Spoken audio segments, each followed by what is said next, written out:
Buenas tardes, docente. A mi grupo y a mí nos ha tocado hacer en esta oportunidad el producto académico número 3. Para esto vamos a tocar la psicología conductual. Nuestros integrantes somos mi persona, Castillo Meléndez Angie, Guillem Solís Luz, Huachim Leiva Yulisa, Guamán Cuadro Saúl, Mercado Cañicela Héctor y Mesa Javier Soledad. Para empezar, vamos a hacer la definición. Para esto nos vamos a preguntar algo muy puntual para poder entender todo. Y la pregunta es, ¿qué es el conductismo? Y entonces, respondiendo a esa pregunta, el conductismo es una corriente de la psicología que se enfoca en el estudio de la conducta observable y medible. Surgió a principios del siglo XX con su mayor representante, John B. Watson, quien propuso la teoría del conductismo como rechazo a la psicología y los métodos de introspección. El conductismo estudia las conductas y los comportamientos, más no los estados mentales. Por ello, los conductistas determinan que el aprendizaje deriva de un campo de conducta. El enfoque se basa más que nada del conductismo en la premisa de que el comportamiento observable es el objeto adecuado de estudio en psicología. ¿Por qué? Porque este comportamiento más que nada se puede medir y no es subjetivo. Por eso la premisa del conductismo es que prioriza más lo objetivo por encima de lo subjetivo. También el conductismo sostiene que los seres humanos y otros organismos aprenden a través de la interacción con su entorno, mediante procesos de asociación, recompensa y castigo. Este enfoque se conoce como condicionamiento. Se divide en dos grandes tipos, como el condicionamiento clásico y el condicionamiento operante. Por ello podemos, viendo todo esto, decir que el conductismo ha tenido un gran impacto en diversas áreas como la educación, la terapia conductual, entre otras así. También el conductismo ha tenido es un objetivo de críticas, principalmente debido a su enfoque exclusivo en el comportamiento observable. Pero a pesar de todo esto, el conductismo sigue siendo una perspectiva influyente en la psicología contemporánea. Le doy pase a mi siguiente compañero. Continuando con la exposición, voy a hablar sobre los antecedentes. El principal antecedente del conductismo es la escuela de fisiología rusa que fue creada por Sechenov, que este autor pensaba que todo tipo de conducta podía entenderse como una manifestación de ciertos reflejos, sin hacer referencia alguna a los procesos mentales ni a la conciencia. Si bien hay algunos antecedentes anteriores en donde se documentaron utilizaciones de principios conductistas y de modificación de conducta, donde hizo uso de un conocimiento de tipo aversivo. Lo cierto es que no se sistematizaron sus principios hasta comienzos del año 1920. Las principales contribuciones a la psicología son, primeramente, el estudio experimental de los procesos de condicionamiento, es decir, poder demostrar cómo ciertos estímulos que anteriormente eran neutros podían generar respuestas condicionadas mediante el aprendizaje. En segundo lugar, se inició el estudio de las neurosis experimentales en animales, que sirvieron para optimizar y estudiar posibles intervenciones y tratamientos. En un estudio experimental se mostraba cómo el cambiarle las condiciones de aprendizaje a los perros, estos mostraban respuestas de excitación, gruñidos, ladridos, entre otros, o en otros casos respuestas de tipo inhibitorias. Se mantenían inmóviles con la cola y las orejas caídas. Estas reacciones guardaban relación con muchos síntomas de tipo neurótico. Continuando con la exposición, me tocó el origen del conductismo.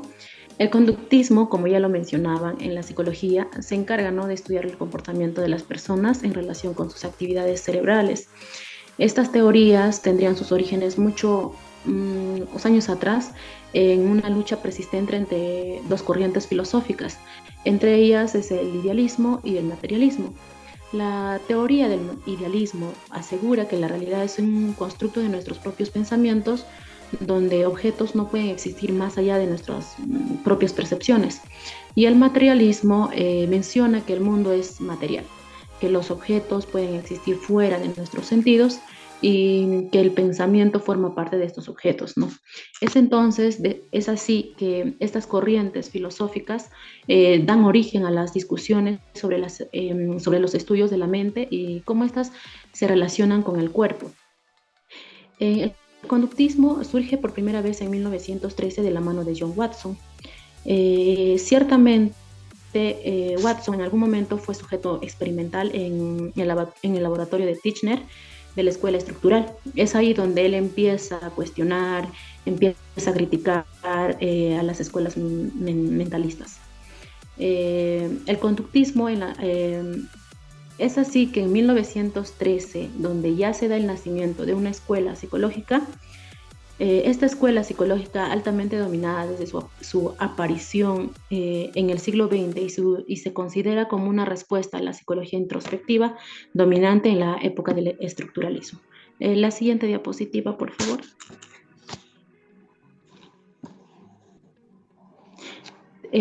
Watson mencionaba, para Watson los seres vivos decía que somos como cajas negras, cuyo interior no es observable. Ciertamente, Watson no negaba la existencia de la mente, pero sí planteaba que al no ser observable, no había manera de estudiarla, a diferencia de la conducta, que sí es un objeto observable y por ende sí se podía estudiar. Le doy pase a mi compañera. Bien, como ya lo hemos estado viendo, uno de los máximos representantes es John Watson, a quien se le denomina el padre del conductismo, pues este personaje revolucionó la psicología al enfocarse en la conducta observable en lugar de los pensamientos y sentimientos. Ahora, Watson también es reconocido por su experimento del pequeño Albert, con el cual demostró que la conducta puede ser modificada. Así también nos enseñó sobre la caja negra, con la cual señalaba que los humanos y los animales somos como cajas cerradas, ya que no podemos ver lo que hay dentro, pero sí podemos ver lo que sale. Así que en lugar de preguntarnos qué pasa dentro de la caja, deberíamos enfocarnos en qué es lo que provoca una respuesta determinada. Entonces, gracias a Watson estudiamos la conducta de manera científica y objetiva, comprendiendo cómo los estímulos externos afectan nuestras acciones, lo que nos permite cambiar nuestro comportamiento. Siguiente, por favor. Asimismo, Skinner revolucionó la psicología al introducir el concepto de condicionamiento operante, el cual utiliza recompensas y castigos para moldear el comportamiento humano. Por ejemplo, el éxito académico puede ser motivado por el refuerzo positivo de una buena calificación.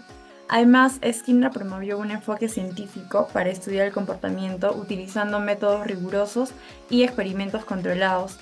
Esto nos ayuda a comprender mejor por qué las personas actúan de cierta manera y cómo podemos intervenir para cambiarla. Ahora veremos a dos personajes más. Siguiente, por favor. Bueno, continuando, también tenemos a Edward Lee Tourniquet. Fue un psicólogo que realizó experimentos con gatos para el estudio del aprendizaje en animal. Sus investigaciones por ensayo y error y la ley de efecto influenciaron así en el desarrollo del conductismo y la psicología. Siguiente, por favor. También tenemos a Arthur, que también fue un psicólogo que propuso el conductismo social, integrando la psicología y el análisis del comportamiento. Desarrolló el análisis del comportamiento basándose en observación rigurosos y promovió la evaluación conductual para comprender el comportamiento humano mediante datos y objetos y observables. Bueno, continuando con la exposición, voy a tocar sobre las aplicaciones del conductismo. Hay dos aplicaciones importantes en el conductismo, lo cual es terapia conductual.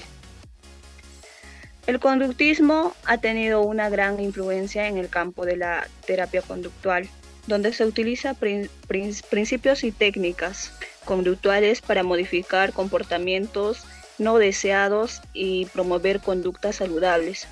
La terapia conductual se basa en el concepto de que los comportamientos son aprendidos y por lo tanto pueden ser modificados a través de técnicas como condicionamiento operante y el condicionamiento clásico. Siguiente, por favor. La segunda aplicación es modificación de conducta en el ámbito educativo. En el campo de la educación, el conductismo ha sido aplicado en la modificación de conducta en el aula.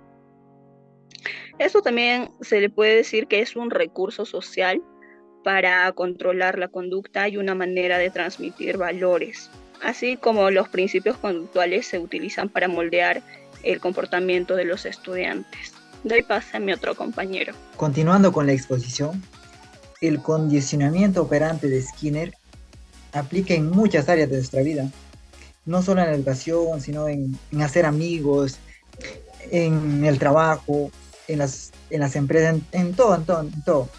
Para ello, el condicionamiento operante de Skinner demuestra dos posibles respuestas del experimentador: el refuerzo positivo y el refuerzo negativo.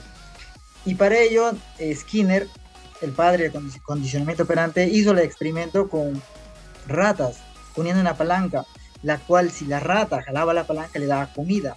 Y así, según que la rata jalaba, la palanca, caía más comida, y eso lo aprendía la rata.